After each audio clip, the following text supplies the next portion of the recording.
ব্যাপক সাফল্য অর্জনের মধ্য দিয়ে শেষ হল ওয়ালটন আয়োজিত একক বৃহৎ শিল্পমেলা অ্যাডভান্স টেকনোলজি সলিউশন বা এটিএস এক্সপো 2024।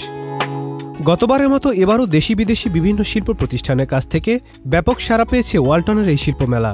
মেলায় বিভিন্ন প্রতিষ্ঠানের কাছ থেকে প্রায় 350 কোটি টাকার ক্রয়াদেশ পেয়েছে ওয়ালটন।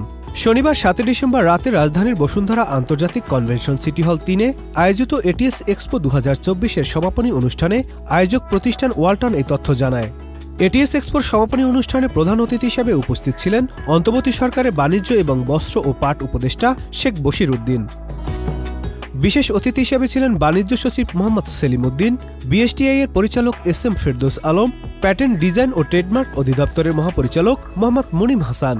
সমাপনী অনুষ্ঠানে ওয়ালটন হাইটেক ইন্ডাস্ট্রিজ পিএলসির chairman S M. Shamsul Alam, vice chairman S M. Ashraful Alam, managing director S M. Mahbubul Alam, পরিচালক এস.এম. নুরুল আলম রেজভি, ওয়ালটনের ব্র্যান্ড অ্যাম্বাসেডর সিয়াম আহমেদ ও বিদ্যাসিনা মিম সহ ওয়ালটনের অন্যান্য ঊর্ধ্বতন কর্মকর্তাগণ, সরকারি বেসরকারি বিভিন্ন প্রতিষ্ঠানের প্রতিনিধিগণ ও বিপুল সংখ্যক দর্শনার্থী উপস্থিত ছিলেন।